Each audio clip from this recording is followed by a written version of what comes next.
Come on, YouTube. This is Johnny Mac 365. And I'd like to say thank you to all of my subscribers, to my new subscribers and supporters. Excuse me. To all the content creators that I admire, I appreciate you. All the content creators uh, that have invested in me, I appreciate you. Um, well, as you can see, the title says Wednesday Word. Now, this is about the fourth time I've attempted to do Wednesday Word. Um, it seems as if when I was doing it from the car, trying to go live from the car, it was skipping out and buffering and all that kind of good stuff. So I decided I would try it again from home and see if I could put some of the stuff in that I missed. Okay, here we go. Wednesday Word. Principle, practice, and purpose. Principle, practice, and purpose. Principle. Hey, Dazzle Me. Dazzle Me Vic, sorry. Hey, Dazzle Me Vic. Hopefully this one, well, it seems so far to be coming out okay. Principle, practice, and purpose. Principle is defined as a fundamental truth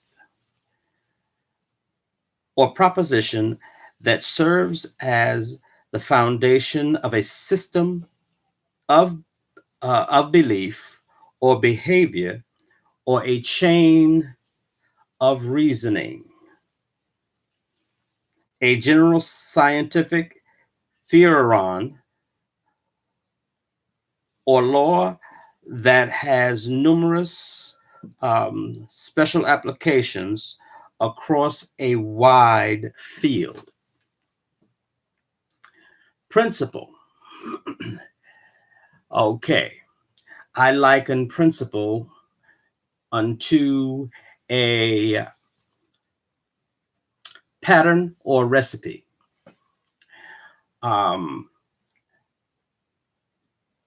Recipes and patterns are something that, and my chair is slipping, no matter where you implement them, no matter where you practice them, no matter where you attempt to bake this cake in the entire world, the recipe or the principle of that particular cake or that particular garment will produce the same outcome no matter where you implement it, no matter where you practice it.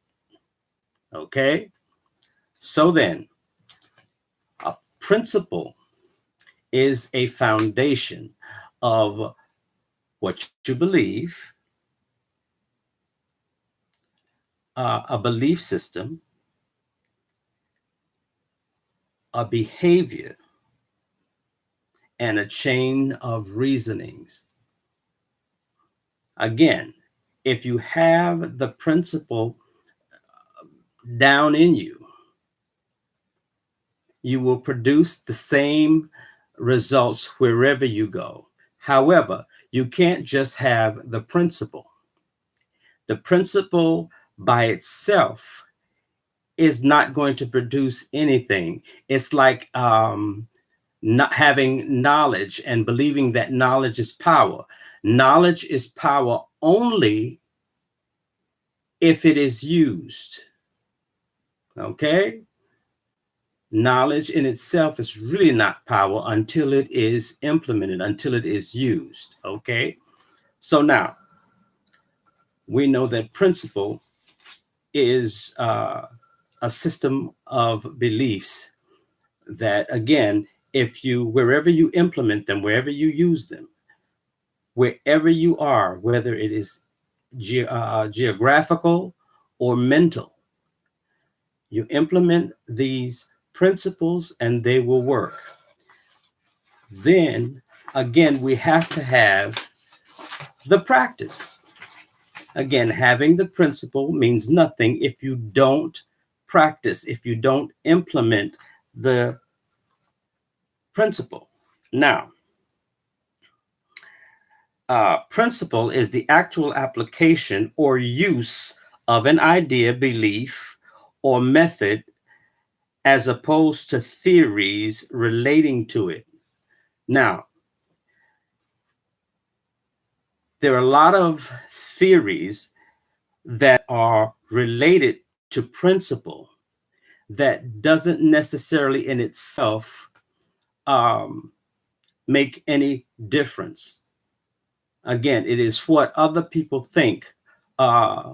Theories is other people's either opinions or theories of how that principle will work. However, principles are usually tried in order for them to become principles. They have to stand the test of the test of tests or the test of trial. So now, when we implement, when we apply, when we use the ideas and the methods of a principle, what begins to happen is we begin to, it's like muscle memory. You begin to edge that principle within yourself. And then practicing that principle becomes natural. It becomes not second nature, but it becomes first nature. Everything that you do, every perspective, everything that every action that you take at that point is in relation to your principle. It is in practice of the principle which works wherever you practice it. So in other words, you can never really be a fish out of water, because the principle will transmute. It will transmute to whatever area that you use it in. Okay? Now, with that being said, having the principle and practicing the principle will cause you to walk into your purpose. Again, having the principle and practicing the principle will cause you to walk into your purpose. And purpose is the reason for which something is done or created, or for which something exists. So in other words, you were made, you exist for a reason, for a purpose. And when you have the principle and you practice the principle,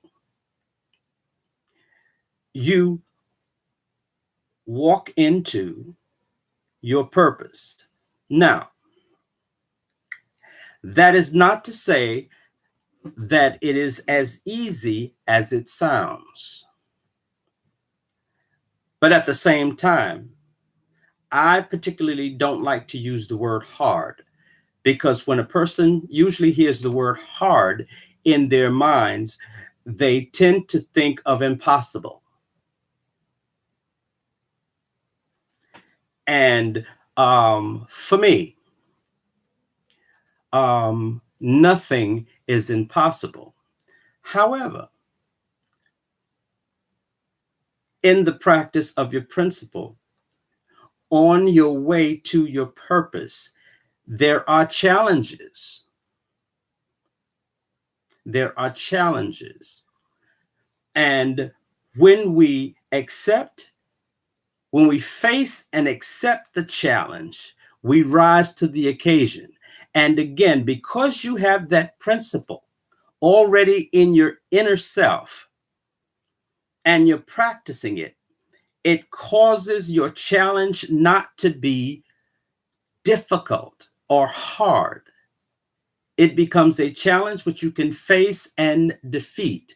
And with every challenge comes the opportunity for us to learn who we are, not who someone says we are, not who we may think we are as or in comparison with others, or who we'd like to be, but it tells us who we are in real time.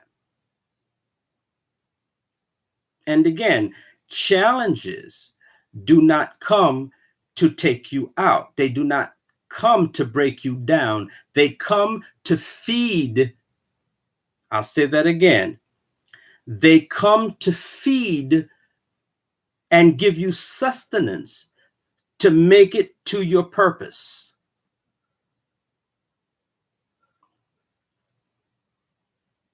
Challenges come to feed you, to give you sustenance, to get to your purpose. We learn who we are. We learn the abilities that we have for problem solving through our challenges. We learn to broaden our perspective. We learn to stop looking from a perspective of the victim.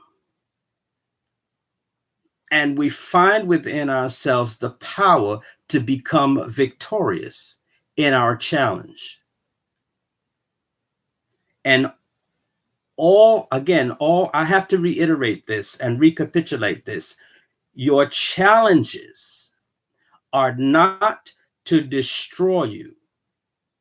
They are to show you where you are in your journey to your purpose. And when you walk into your purpose,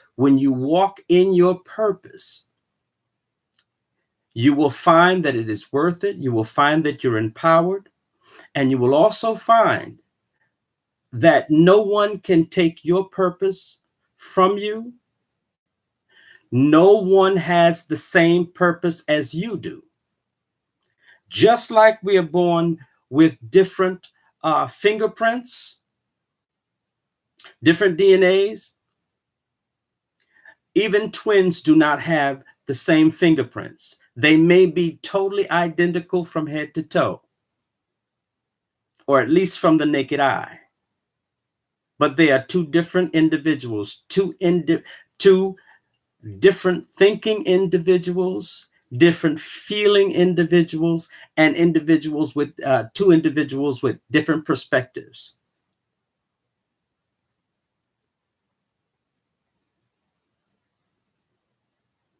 Just wanted that to sink in a little bit. So we are all different, and we all have our specific purposes. I cannot take your purpose. I can't walk into your purpose. You cannot walk into mine. We all have a reason why we were created and placed on this earth at this particular moment. We were all made for a time such as this. Now, everybody does not walk into their purpose at the same time. So therefore, and again, on our journey, we learn patience and patience with others, and we learn how to share with others. We learn how to share information, concerns. We learn how to boost and extend a hand to help each other. That's what we were created to do in the process of our journey to our purpose. But again, when you walk into your purpose, everything that you thought was hard or difficult, you begin to see that it was all worth the trip. And you will also find that it is somewhat like a harvest. It is to some extent like a harvest. You have planted, you have watered, and at your purpose, you reap the harvest of the work you did up until that point. Now, understand this. Most people get joy or overjoyed with, oh my God, I'm reaping a harvest, I'm reaping a harvest. Understand that when you get to your harvest, that is where the work begins. Okay? That's where the work begins. That's where you begin to exercise the skills of harvesting the crop that you've harvested. You're able to see what is ripe enough to be picked at that particular point and what is not. But the joy of it all is when you plant a seed, your harvest of that one seed is never one. It is always multiplied.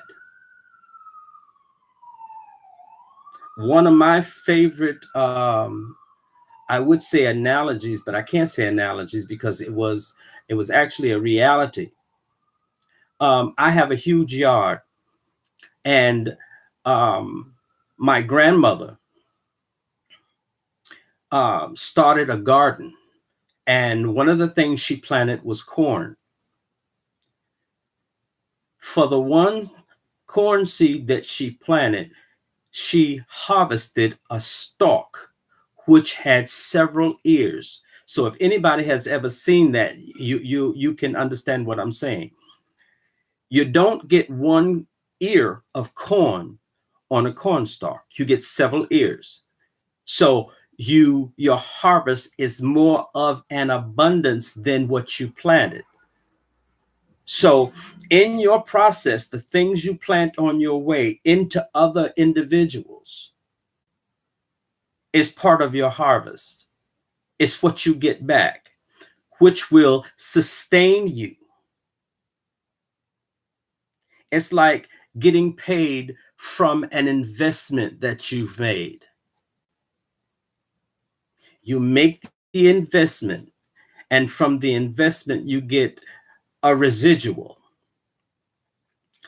And that residual sustains you.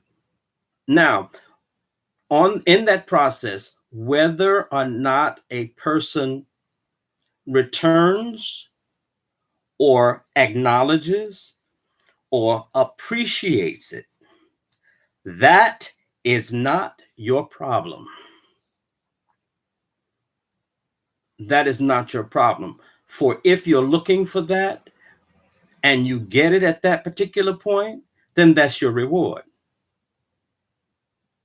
But I'm of the belief that we have to stop looking to get it when we give it, and give it and go on about our business, and allowing the universe to give it back to us in abundance.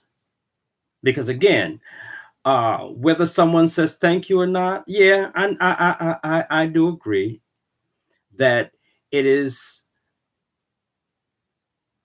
a little disheartening to do something for someone or share something with someone and they not give you a thank you. However, them not thanking you and being gracious is not your issue. It's not your problem. You do it in good faith, you move on because you did it to help them.